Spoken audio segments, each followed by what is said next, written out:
In this episode of the Nurse Practitioner Videocast, we are joined by Belinda H, Family Nurse Practitioner and MTAPRN Legislative Chair. Thanks so much for joining us today, Belinda. Thank you so much for having me on. Could you please describe NP practice in your state? Yes, the NP practice in our state is we are not having full practice authority. We currently are arguing with State Bill 0176 so that we can have full practice authority here in Tennessee.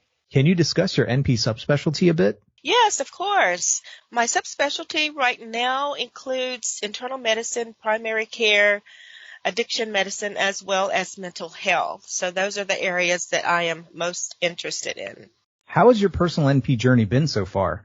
Have there been any roadblocks you've dealt with or advocacy issues you're passionate about? For me personally, the NP journey has not been with many stumbling blocks or roadblocks. I guess I can contribute that to establishing really good relationships with the physicians during my practice as a registered nurse. So I am very passionate about addiction medicine and also mental health. I feel as though those are two areas that are lacking here in the state of Tennessee with the addiction crisis going on all over the world. That is an epidemic that many people are not meeting the needs of those who are in addiction. So I have experience as a mental health nurse in one of our local jails, and I did an undocumented survey asking those individuals who come in under arrest, and many of those times they were arrested for drugs.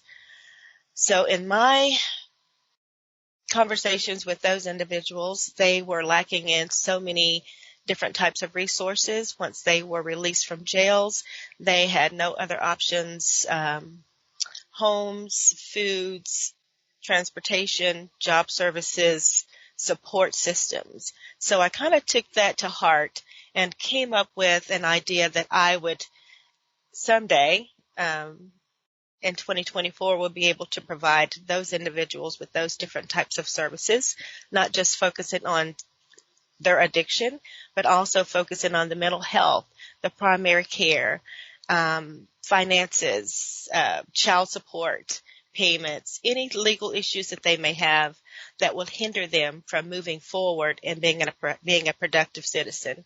So that's where my passion is. Also, I feel that the geriatric population is also a population that's underserved in Tennessee. I'm not speaking of the other states, but I know in Tennessee I feel that gerontology is an area of need. And in my research, I saw that only 2.2% of the nurse practitioners choose that as a subspecialty. Can you speak a little bit about your experience as a nurse and as an FNP in long-term care? Sure, absolutely. I have a long history of nursing experience in long-term care, and it is very rewarding to be in that setting or that surrounding where individuals are in need of care. So the nursing part of me in long-term care, we were able to recognize a lot of deficiencies, but we weren't able to correct or take care of those deficiencies. So now as a nurse practitioner, I'm actually able to recognize and to go ahead and deal with those deficiencies as their provider. And most of the time we see a lot of our seniors who may be demented. Some of them are not, but they are in need of a lot of care. Sometimes it's nutritional needs, sometimes it's skin integrity, and sometimes it's hydration. So as I said before, not only am I now able to recognize those needs, I'm able to go ahead and write orders and diagnose and treat any of those deficiencies that they may have. What was it like treating addiction at Elam Center at Meharry Medical College? Addiction in itself is very interesting. I took a liking to that. As I stated before, I grew to love and to like caring for individuals who are vulnerable. And this is a very vulnerable population as well as the elderly population. So they have a lot of needs that aren't cared for because they are in addiction. And so at the Elam Center here in Nashville, Tennessee, we cared for the men and women, and a lot of times the women would come in with their children. So not only did we have the women to care for, we also had their children that we would assess daily to make sure that their needs were taken care of as well. So we also had physicians, physicians who were in their residency there.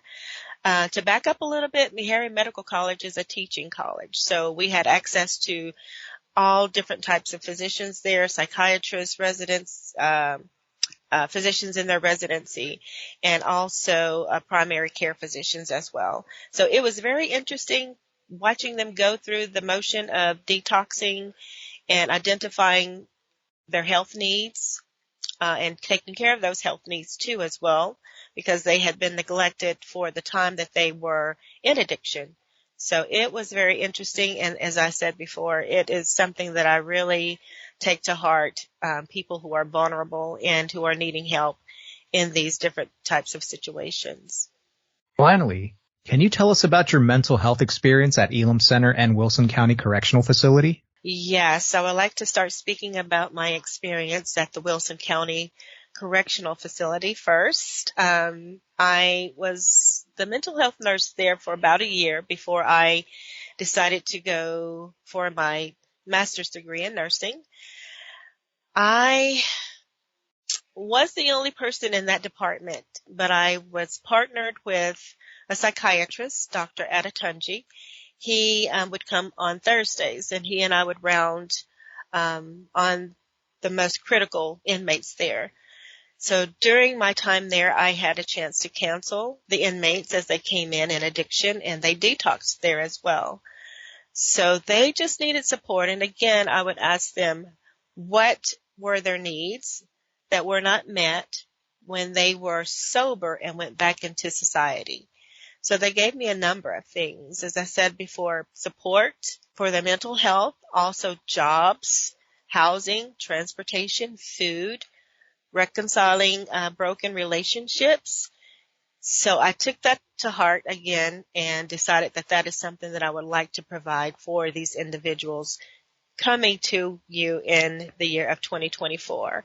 And not only that, their financial needs as well, budgeting money, finding their spiritual being, who they want to see as their spiritual power, and encouraging that as well. So there's a lot to do with mental health. Mental health and addiction has a relationship. Most of the ones that I saw in addiction had mental health issues, and vice versa. Those who had mental health issues were also in some type of substance abuse situation. Belinda, thanks so much for your time today. Thank you so much for having me, and I'm looking forward to the next video cast.